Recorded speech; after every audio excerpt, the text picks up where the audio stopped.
ਸਿੱਧੂ ਮੂਸੇਵਾਲਾ ਹੱਤਿਆਕਾਂਡ ਦੇ ਵਿੱਚ ਜਿਹੜਾ ਲੋੜੀਂਦਾ ਦੋਸ਼ੀ ਸੀਗਾ ਸੰਤੋਸ਼ ਜਾਧਵ, ਪੁਣੇ ਤੋਂ ਗ੍ਰਿਫਤਾਰ ਹੋਣ ਦੀਆਂ ਖਬਰਾਂ ਨੇ ਜੀ। देखो, ये हाल ਦੀ ਘੜੀ ਇੱਕ ਇਤਿਹਾਮ ਹੈ ਕਿਸੇ ਤੇ। ਇਹ ਕੋਈ ਜਿੱਦਾਂ ਮੀਡੀਆ ਮੈਂ ਉਸ ਮੁਤਾਬਕ ਨਹੀਂ ਚੱਲਾਂਗਾ ਕਿ ਸ਼ਾਰਪ ਸ਼ੂਟਰ ਹੈ ਫਲਾਂ ਫਲਾਂ ਫਲਾਂ ਹੈ, ਕਿਉਂਕਿ ਬਾਅਦ ਦੇ ਵਿੱਚ ਫਿਰ ਯੂ ਟਰਨ ਮਾਰਦੇ ਨੇ ਜੀ। ਸੋ ਇਸ ਕਰਕੇ ਇੱਥੇ ਸਿਰਫ ਇਹੀ ਕਹਿ ਸਕਦੇ ਹਾਂ ਕਿ ਜਿਨ੍ਹਾਂ ਬੰਦਿਆਂ ਤੇ ਵੀ ਦੋਸ਼ ਨੇ, ਜਿਨ੍ਹਾਂ ਬੰਦਿਆਂ ਤੇ ਵੀ ਇਲਜ਼ਾਮ ਨੇ, ਉਹਨਾਂ ਬੰਦਿਆਂ ਚੋਂ ਇੱਕ ਇਹ ਸੰਤੋਸ਼ ਜਾਧਵ ਸਮਝਿਆ ਜਾਂਦਾ ਹੈ, ਜਿਸ ਨੂੰ ਫੜਿਆ ਇਹਨਾਂ ਨੇ ਜਾ ਕੇ ਗੁਜਰਾਤ ਦੇ ਵਿੱਚੋਂ ਮਹਾਰਾਸ਼ਟਰ ਪੁਲਿਸ ਵਾਲਿਆਂ ਨੇ ਜੀ। ਔਰ ਇਹਦੇ ਤੇ ਵੀ ਇੱਕ ਮੁਕੱਦਮਾ ਪੈਂਡਿੰਗ ਸੀਗਾ ਮਕੋਕਾ ਦਾ। ਹੁਣ ਜਿਹੜਾ ਪਹਿਲਾਂ ਫੜਿਆ ਸੀਗਾ ਸੌਰਵ ਮਹਾਕਾਲ, ਜਿਹਦੇ ਬਾਰੇ ਪਹਿਲਾਂ ਇਹ ਕਿਹਾ ਗਿਆ ਕਿ ਉਹ ਸ਼ਾਰਪ ਸ਼ੂਟਰ ਹੈ, ਬਾਅਦ ਦੇ ਵਿੱਚ ਦਿੱਲੀ ਪੁਲਿਸ ਨੇ ਕਿਹਾ ਕਿ ਨਹੀਂ ਇਹ ਸ਼ਾਰਪ ਸ਼ੂਟਰ ਨਹੀਂ ਹੈਗਾ, ਇਹ ਤੇ ਇਹਨਾਂ ਦਾ ਇਮਤਿਆਜ਼ੀ ਹੈ, ਅਸੀਂ ਲਿੰਕ ਖੰਗਾਲ ਰਹੇ ਹਾਂ। ਸੋ ਇਸ ਕਰਕੇ ਅਸੀਂ ਨਹੀਂ ਚਾਹੁੰਦੇ ਆਪਣੇ ਸਰੋਤਿਆਂ ਨੂੰ, ਦਰਸ਼ਕਾਂ ਨੂੰ ਕੋਈ ਉਹੋ ਜਿਹੀ ਇਨਫੋਰਮੇਸ਼ਨ ਦੇ ਦਈਏ। ਸੋ ਗੱਲ ਇਹ ਆ ਕਿ ਹਾਲ ਦੀ ਘੜੀ ਜਾਂਚ ਪੜਤਾਲ ਹੋਏਗੀ, ਉਹਦੀ ਇੰਟੈਰੋਗੇਸ਼ਨ ਹੋਏਗੀ, ਫੇਰ ਪਤਾ ਲੱਗੇਗਾ। ਪਰ ਜੋ 8 ਬੰਦਿਆਂ ਦੀ ਤਸਵੀਰ ਇਹਨਾਂ ਨੇ ਪਹਿਲੇ ਮਰਹਲੇ ਦੇ ਵਿੱਚ ਜਾਰੀ ਕੀਤੀ ਸੀਗੀ, ਉਹਦੇ ਵਿੱਚ ਇਸ ਮੁੰਡੇ ਦਾ ਨਾਂ ਹੈ।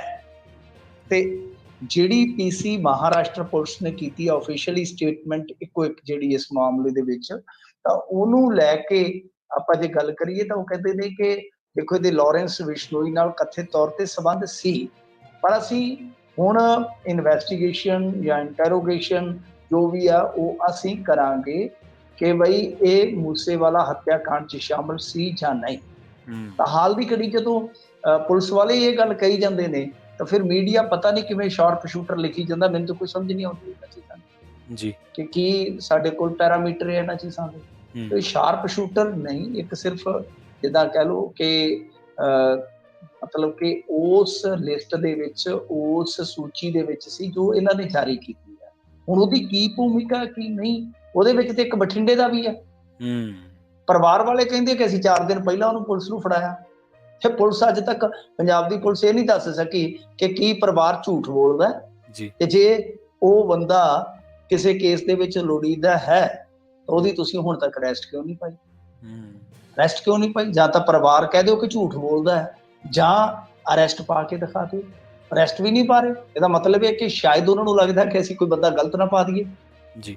ਜੇ ਹੁਣ ਤੁਸੀਂ ਸੋਚ ਰਹੇ ਹੋ ਤਾਂ ਇਹਦਾ ਮਤਲਬ ਕਿ ਤਸਵੀਰਾਂ ਜਾਰੀ ਕਰਨ ਲੱਗੇ ਸ਼ਾਇਦ ਸੋਚਿਆ।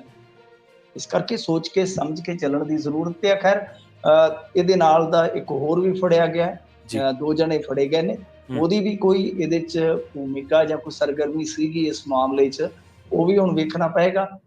ਦੂਜੀ ਇਸ ਮਾਮਲੇ ਦੇ ਵਿੱਚ ਜਿਹੜੀ ਆਪਰੇਸ਼ਨ ਆ ਉਹ ਇਹ ਆ ਕਿ ਨਵਜੋਤ ਸਿੱਧੂ ਮੂੰਹੋਂ ਨਿਕਲ ਚੱਲਿਆ ਸੀ ਕਿ ਸਿੱਧੂ ਮੂਸੇਵਾਲੇ ਦੀ ਫੈਮਿਲੀ ਜਿਹੜੀ ਆ ਉਹ ਅਪੀਲ ਕਰ ਰਹੀ ਆ ਕਿ ਸਾਡੇ ਬੇਟੇ ਦਾ ਨਾਂ ਇਸਤੇਮਾਲ ਨਾ ਕਰਨ ਰਾਜਨੀਤਿਕ ਪਾਰਟੀਆਂ, ਕਿਉਂਕਿ ਪਿਛਲੇ ਦਿਨਾਂ 'ਚ ਸਿਮਰਨਜੀਤ ਸਿੰਘ ਮਾਨ ਹੋਰਾਂ ਦੀ ਸਪੋਰਟ ਦੇ ਵਿੱਚ ਵੀ ਬਾਹਰੋਂ ਇੱਕ ਇਸ਼ਤਿਹਾਰ ਇੱਕ ਅਖਬਾਰ ਵਾਸਤੇ ਜਾਰੀ ਹੋ ਗਿਆ, ਉਹਦੇ ਵਿੱਚ ਵੀ ਦੀਪ ਸਿੱਧੂ ਦੇ ਨਾਲ ਸਿੱਧੂ ਮੂਸੇਵਾਲੇ ਦੀ ਤਸਵੀਰ ਸੀ।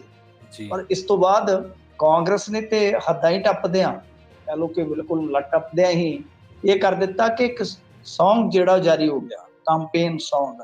ਤਾਂ ਕੰਪੇਨ ਸੌਂਗ ਦੇ ਵਿੱਚ ਸ਼ਾਟ ਨੇ ਅੰਤਮ ਸੰਸਕਾਰ ਦੇ, ਉਹਦੇ ਵਿੱਚ ਇੱਕ ਸ਼ਾਟ ਮੇਰੇ ਖਿਆਲ ਦੇ ਨਾਲ ਯਾਦਗਾਰ ਦਾ ਵੀ ਹੈ ਜੋ ਖੇਤਾਂ ਦੇ ਵਿੱਚ ਬਣੀ ਹੈ। ਤਾਂ ਇਹ ਜਿਹੜੇ ਸ਼ਾਟ ਇਸਤੇਮਾਲ ਕੀਤੇ ਗਏ ਆ, ਉੱਥੋਂ ਹੀ ਕਿਤੇ ਨਾ ਕਿਤੇ ਫੈਮਿਲੀ ਜਿਹੜੀ ਆ ਉਹ ਨਾਰਾਜ਼ ਹੋਈ ਆ, ਕਿਤੇ ਨਾ ਕਿਤੇ ਮਾਯੂਸ ਹੋਈ ਆ। ਇਹ ਹਰਕਤਾਂ ਜਿਹੜੀਆਂ ਇਹ ਭਾਈ ਨਾ ਕਰੋ, ਪਰ ਸਿਆਸਤਦਾਨਾਂ ਦਾ ਕੰਮ ਆ, ਉਹ ਤੇ ਆਪਦੀ ਜਿਹੜੀ ਇਦਰਾਕ ਹੈ, ਉਹ ਆਪਦੀ ਸੋਚ ਸਮਝ ਹੈ ਜਿਹੜੀ ਉਹ ਲਾਉਂਦੀ ਹੈ ਇਸ ਪਾਸੇ। ਸੋ ਗੱਲ ਇਹ ਆ ਕਿ ਇਹਨਾਂ ਨੂੰ ਥੋੜਾ ਜਿਹਾ ਗੁਰੇਜ਼ ਕਰਨਾ ਚਾਹੀਦਾ ਕਿ ਹਾਲ ਦੀ ਘੜੀ ਸ਼ਾਇਦ ਜੇ ਆਪਾਂ ਦੇਖੀਏ ਤਾਂ ਸਿੱਧੂ ਦੀ ਫੈਮਿਲੀ ਨਵੀਂ ਸਰਕਾਰ ਨੂੰ ਜਾਂ ਆਮ ਆਦਮੀ ਪਾਰਟੀ ਸਰਕਾਰ ਨੂੰ ਸਮਾਂ ਦੇਣ ਦੇ ਰੌਂ ਦੇ ਵਿੱਚ ਹੈ ਜੀ। ਜਦੋਂ ਫੈਮਿਲੀ ਕਹੇਗੀ ਉਦੋਂ ਬਾਅਦ ਤੇ ਰਾਜਨੀਤੀ ਚਲੋ ਕਰ ਲਿਓ, ਪਰ ਉਦੋਂ ਤੱਕ ਇਹ ਰਾਜਨੀਤੀ ਜਿਹੜੀ ਆ ਉਹ ਨਹੀਂ ਹੋਣੀ ਚਾਹੀਦੀ। ਸੋ ਇਹੀ ਅੱਜ ਦੀ ਆਪਾਂ ਜੇ ਕਹੀਏ ਇਸ ਮਾਮਲੇ ਦੇ ਵਿੱਚ ਵੱਡੀ ਖਬਰ ਸੀਗੀ ਕਿ ਇੱਕ ਬੰਦਾ ਮਸ਼ਕੂਕ ਫੜਿਆ ਗਿਆ ਉਹਨਾਂ 8 ਦੇ ਵਿੱਚੋਂ ਜਿਹਦੀ ਤਸਵੀਰ ਸੀ।